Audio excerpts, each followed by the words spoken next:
Joe Polli. First of all, I'd like to give my condolences to Lucy, the boys, Lisa and their families. And Joe, the first time I saw Joe was 30 odd years ago, and I thought, look at this big bloke, and me coming, from short ass family, and I thought he's going to be in our club now, and far out, I won't have my way with all the, all decisions at the club, being one of the coaches there for years. But once I got to know him, and then he became the president, he was like just a big cuddly teddy bear. He had your back, he'd done whatever you wanted him to do, he'd done it for you. Joe Polli. Joe Polli. We're going to miss you, mate. Big time, especially at the club, especially as a friend, especially as some of my closest friends' father.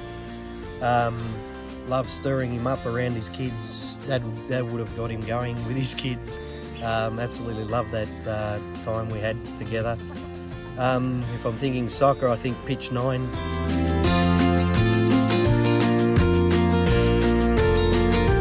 Every time we'd come down there, he'd ask, so what pitch are we on, George? I'd say 11. I could see the disappointment in his eyes. But when we were on pitch 9, he'd sit right behind me in that dugout. He was a bigger supporter. I even asked him a couple of times if he wanted to warm up and get out there. But his biggest, I think his proudest moments were watching his grandkids play in the last few years, I'd say. And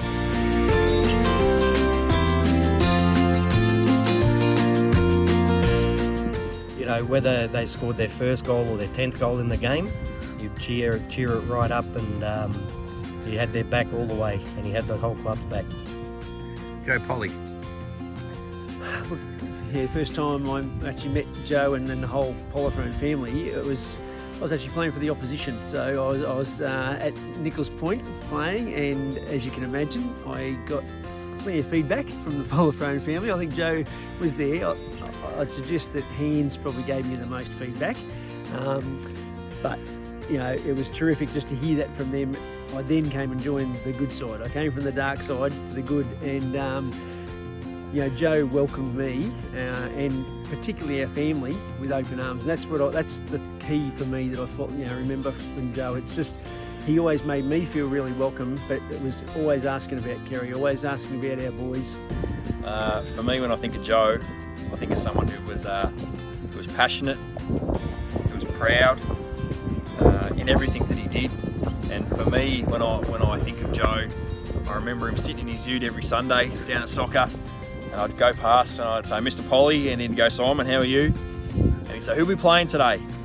And it didn't matter who we playing, he'd goes, we'll be right, we'll win. And I think that level of passion for Joe just came across to everyone that met him. Joe Polli is my brother-in-law for a start. Now, I joined this club in 1977.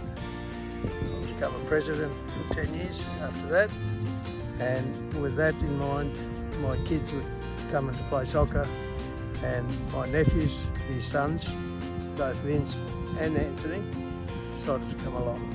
So we had 5 of the kids playing soccer. So we're here twice a week for training and Sunday for playing. But one thing that really sticks in my mind is when one day we were playing, and at half time, as I used to get hot under the collar, he came up to me after and said, can you just tone it down, seeing that we're a family club? And, from that moment onwards, I did tone it down, and whenever I saw him, he was always like as if he was meeting you for the first time.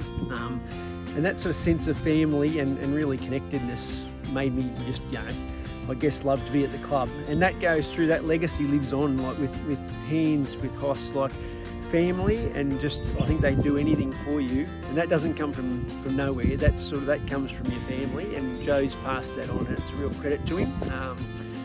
No one's harder than Hands out in the field or anywhere else, but he's just still got that real sense he'd do anything for you, and I love that. Absolute gentleman of a man. I've known him since I first came here 17 years ago. He's been a gentleman that from the first time I met him, who's always polite.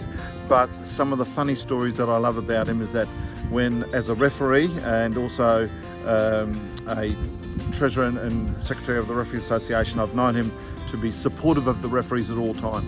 But the story that I really love is when he used to sit on pitch 9 in the coach's box, and of course the rules are that nobody, unless the person's named on the team sheet, can sit in the coach's box. So Joe used to sit there, and I always let him sit in the coach's box. And the other people used to say, why is he there? So he's on the team sheet, and if he wasn't, I said I'd write him in there. So he's always in there. As far as I was concerned, he was the man that needed to be there. And Joe, I think he loved the club. He did a lot for the juniors, and so he was here doing the presentations, getting us all involved in the club, and that's been instilled in the family. So Joe, you'll be sadly missed, mate.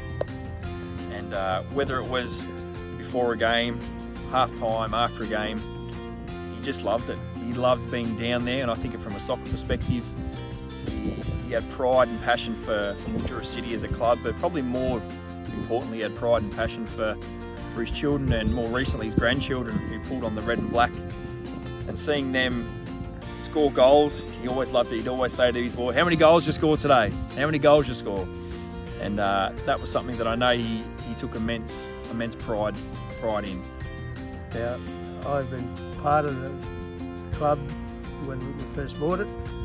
I was on the committee, and we've done many weekends to fix it up, put ceilings and everything adjusted for having the facility, for the players. And Joe was an extraordinary member. Whatever I said and he said, we both went along and we got the job done. Joe Polli. Where do I begin? Watching Joe rock up every Sunday for soccer. First thing you do, g'day Vinny, g'day Joe. How's your mum and dad? Yeah, they're good, mate, they're all right. How you going? Yeah, no, all good. And then he'd come and sit down and we'd start watching the game. I love watching these boys play. It's just things like that. You'd sit there and just the smile. Every time he greeted you, it was just that big smile. They say that the old saying, big man, big heart, without a doubt. He was a great friend, and we're going to miss him. For me, he was someone that, for us, when he celebrated the victories with us, he was part of it. I know when we won premierships after long breaks, he was in and amongst it. He was as proud as anyone, because for us, we knew that he was part of that journey. It may not be from a playing standpoint or even from a coaching standpoint, but the legacy of Joe is something that is well entrenched in Mildura City as a club today, and I think that his presence will continue to be felt throughout this club for many years to come. Joe, to me, is like my brother. Now that he's gone, we're all going to miss him. So let's hope that the future generation here carry on the good work that we all did in the past. Now it's up to them. Yeah. A great supporter of football in this area. Obviously one of the founders of the Mildura City Soccer Club, and well respected by everybody from the refereeing community and also from the association. Susan will say the same thing as the CEO of our association. Joe Polli. Great man, great uncle. What a character. He was. Uncle Joe was a big character, boisterous, loud, liked to talk with his arms. I saw that man throw his arms in the air. Vince Anthony can relate to that. He'd throw his hands in the air and look up and say these choice words all the time as we were kids growing up. Joe Polli, one of the best presidents of Mildura City Soccer Club. I had the honour of being a member with him for probably close to 38, 40 years. He was president, I was vice president for a few years, and my memory of Joe is always a spaghetti van, pulling out all that spaghetti, tons and tons of pasta, and serving it to the customers as just a highlight of the year apart from the soccer. But Joe was a great man and will always be in my heart. But I've got a story, it's not funny, of how Uncle Joe, and at the time it was Vince and Anthony, not Hoss and Hans, got involved in soccer. I think I was 12 or 13, and I got introduced to soccer, the city. So I went out to play and trained. And then I was actually talking to the boys one night. We went there for a family visit, and the boys go to me, "Hey John, ask Dad if we can come and play soccer too." I said, "Yeah, all right," because the boys weren't playing any sport. So we're in the lounge room, and Uncle Joe was imposing. You know, when you're 13 years old, Uncle Joe was a very imposing man. So I said, so we're all quiet. I rushed up the car and said, "Hey, Uncle Joe, I'm playing soccer now for a team called Mildura City." He goes, "Oh yeah." I said, "Can Vince and Anthony come and play too?" And he looked at me, and he threw his hands up in the air, and he goes, "My boys aren't going to play bloody wog ball. They're going to play football." And I took that, wow, he blew us all back. I slumped back in a chair, so did Vince and Anthony. They looked at me and I went, "I asked guys like you wanted me to do."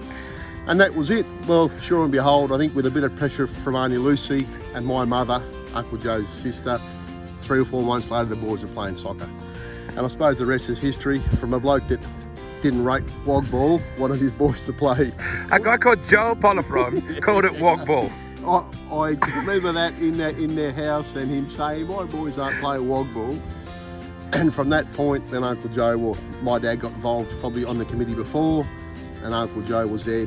You know, they were both involved heavily for the best part of 30 years between presidents and treasurers and secretary, and you know, they helped purchase the club and move the club to where it is today. So there's a lot of history that Uncle Joe's had in the club. But yeah, that's just a small way how the boys ended up playing soccer and not football as Uncle Joe wanted. But yeah, I can still remember that story like it was yesterday. Here's to you, Joey. Yeah. Here's to you, Joe. Yeah. Joe, you know me. This is to you. Here's to you, Joey. Here's to you, Joey. Here's to you, Joey. And here's to you, Joe. I'll see you one day, mate, but hopefully not too soon. Here's to you, Joey. Here's to you, Uncle Joe. Great knowing you, and things are going well, and the club will continue in honour of you.